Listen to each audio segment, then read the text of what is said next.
Buongiorno a tutti, ben ritrovati qui da Radio Rossonera il 18 giugno del 2024. Obbligo di riscatto, Enrico Boiani, ciao. Ciao, buongiorno a tutti, ben ritrovati. Non sembra, perché se abbiamo fatto quasi una ventina già, no, 20 no, ma una quindicina di puntate di obbligo di riscatto. In realtà però ancora non c'è granché, Henry, insomma, all'orizzonte non si vede una possibile chiusura di o un rinnovo o un contratto in generale per la nuova stagione del Milan, quindi insomma siamo arrivati oltre la metà di giugno, mancano un paio di settimane alla fine di questo mese che ci condurrà poi all'inizio della prossima stagione con ritiro e quant'altro, insomma. L'unica novità di peso è Fonseca. Sì, l'unica novità, di fatto ufficiale, ma è l'unica novità in realtà appunto, cioè, il Milan sì, sta trattando Zirkzee, sì, ha degli interessamenti per alcuni mediani, sta cercando probabilmente un terzino destro, però qui ci si ferma. Cioè, non avevamo giocatori, no, in prestito da dover riscattare noi, diciamo, perché sono entrati i soldi di De Ketelare, entreranno altri soldi, credo, no? Ieri abbiamo parlato anche degli altri riscatti avvenuti, no? Con Messias, Krunic, eccetera, eccetera. Però comunque il Milan è fermo lì, cioè è fermo a Fonseca, è fermo alla conferenza stampa, poi è stata una sorta di conferenza stampa di Ibrahimovic, e alla trattativa con tutto quello che riguarda soprattutto la questione commissioni, la questione Kia Joorabchian, eccetera, eccetera, per Zirkzee. Qui stiamo, ecco, poi c'è da dire che non è che le altre squadre abbiano già chiuso 2 o 3 colpi, fatto investimenti, cambiato cose e quant'altro, però comunque la Juve si sta muovendo tanto, l'Inter non deve muoversi più di tanto, nel senso che sta lavorando il secondo portiere, sta lavorando ad altre situazioni. Il Milan è forse quella che deve fare un pochino di più insieme a il Napoli, ehm, e invece ancora siamo fermi, ecco. Eh, allora, diciamo, è inutile mettersi Scusa fretta. Simo, scusami, non sono invece fermi i nostri ascoltatori che avranno sicuramente già messo mi piace, avranno già lasciato un commento, si saranno già iscritti e attivato la campanella. È inutile, tra virgolette, mettersi fretta, però la questione principale, ovvero Zirkzee, è bloccata, nel senso che non ci si riesce a venire incontro, perché entrambe le parti sono un pochino bloccate sulle loro aspettative.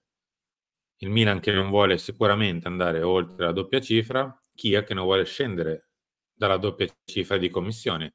E purtroppo però in questo momento forse pensano entrambe le parti che il tempo possa essere di loro vantaggio, cioè il Milan pensa che aspettando Kia potrebbe non avere più granché in mano per chiedere tanto e abbassare le sue pretese. Chia invece potrebbe pensare, ma invece aspetto, perché vedi mai che tra una settimana, 10 giorni arriva qualcuno che di veramente concreto vuole il ragazzo, me lo prende alla cifra che chiede il Bologna, cioè la clausola, e alla mia cifra delle commissioni, cioè almeno 12-13 milioni. E io capisco che entrambe stiano ferme perché pensano che prima o poi una delle due possa cedere da questa sorta di braccio di ferro, ma non credo che sarà una roba velocissima, a meno che una delle due impazzisce e dice vabbè senti mi sono stufato, va bene le tue condizioni, ma non se ne vede un'uscita in Non questo sarà momento. Chia, cioè dubito fortemente che possa essere Chia, No, che ceda anche domani perché mattina no. anche perché c'è un europeo di mezzo. Basta veramente mezzo gol, mezza buona prestazione di Zirkzee, adesso non so se giocherà, Tra magari se l'altro, Harry, non so se è un caso, ma da mh. quando è stato convocato qualche giorno fa c'è stato il blocco finale, cioè nel senso non ci si è un po' allontanati e non si è Eh. più parlato della questione. Perché onestamente se questo ragazzo, che ne so, l'Olanda vince anche la seconda partita, difficile però, magari l'Olanda vince anche la seconda partita e alla adesso non mi ricordo quando ha la Francia l'Olanda, se prima, dopo, Non ne ho la più pallida idea. onestamente non ricordo, comunque adesso mentre parlerai tu andrò a controllare. Se l'Olanda dovesse vincere anche la seconda partita, magari alla terza fa riposare qualcuno e fa giocare Zirkzee. Se questo ragazzo gioca diventa difficile, poi cioè, se dovesse soprattutto segnare o fare un'ottima prova, un assist, un po' di giocate. Sarà la prossima, venerdì. La prossima è con la Francia.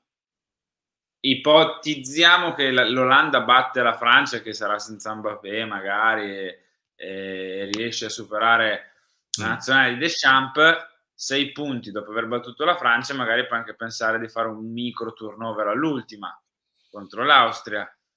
E chi ci dice che non possa partire titolare Zirkzee contro l'Austria e magari giocare, magari segnare, lì diventa difficile poi, diventa molto difficile. Quindi in questo gioco di attesa, chi molla prima la presa tra Milan e Kia Jorovcan, l'europeo gioca a favore di Kia, ovvio, se Zirkzee gioca e fa bene. Se le cose, diciamo, se Zirkzee non dovesse giocare, non dovesse partecipare o dovesse giocare poco, eccetera, non è che fa bene al Milan, cioè, le cose rimangono uguali. Quindi l'europeo gioca a favore del suo agente. Detto ciò, credo che il Milan sia un po' chiamato a battere un colpo entro una dozzina di giorni, almeno per la fine del mese, ma non tanto perché ha bisogno esclusivamente per farsi bello, però credo che serva anche un pochino per lanciare la campagna abbonamenti. Vabbè. Detto ciò, dobbiamo parlare di Emerson, Henry. Royal. No? No, Palmieri, incredibile, Palmieri. colpo di scena. Emerson Palmieri, che secondo Gianluca Di Marzio si muove il Milan per lui per l'esterno di sinistra. Da Non è capire che sia se fatta della confusione, no. Cioè, io mi spero. auguro che siano notizie E per quello che vere. penso, pensa, è il migliore dei due, per dire Tra quanta stima l'altro, ho dell'altro. No, scherzi a parte. Quest'anno al West Ham ha giocato titolare, comunque in una squadra che è arrivata ottava, mi pare, una roba del genere in Premier League. Come vice prendo subito. AC Milan come vice Teo, non facciamo scherzi, non facciamo Come... Ah no, volate, no, aspetta un attimo. È inutile che siamo veramente nel mondo dell'assurdo, cioè nel caso dare via Teo per Emerson Royal, scusami, per Emerson Palmieri, perché saremo veramente nel cinema dell'assurdo. Quindi ne parliamo rispetto a quello che ha detto anche Gianluca, insomma, probabilmente più per una sorta di alternativa a Teo. Lui dice il contrario, io spero questo. Gianluca ha detto: i rossoneri lo seguono da tempo, ma è complicato il suo arrivo come vice. È una pista percorribile, nel caso arrivi un'offerta è rinunciabile per Teo. Quindi sì, ma vabbè. Niente, lasciamo perdere. andiamo avanti, bravo Henry. Nuovi contatti invece per Fofana, ma anche la Juve è in corsa, questa è Gazzetta, Ghirassi e Borussia molto vicini, sì, vabbè, Borussia ha praticamente chiuso per Ghirassi, ma ormai si sapeva da un po' di tempo che avrebbe fatto scattare la clausola, Ghirassi è contento, eccetera, eccetera, eccetera.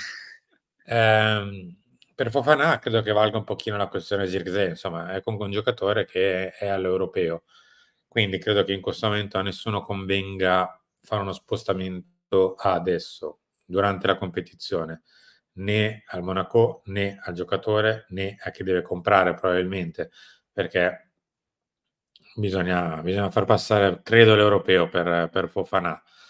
Ma soprattutto sti ragazzi, Simo, che non sono titolari, cioè né Zirkzee né Fofana sono dei giocatori titolari, no? Quindi io capisco che un titolare di una squadra dell'europeo fa un europeo flop, cioè nel senso che gioca proprio male, le cose cambiano in positivo per la squadra che lo vuole prendere, no? Ma questi ragazzi che non sono titolari, le cose al limite restano come sono.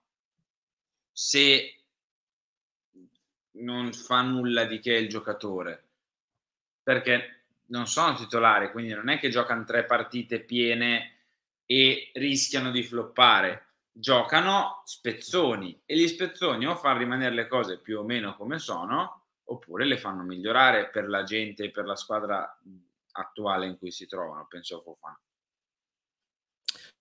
Tant'è che infatti Gazzetta oggi c'ha fatto un pezzo sulla linea verde, insomma niente di speciale sullo specialista Fonseca nel lanciare i giovani, ma onestamente di lanciare i giovani mi interessa ormai il giusto, cioè quello che è correttamente da dare a un giovane come spazio.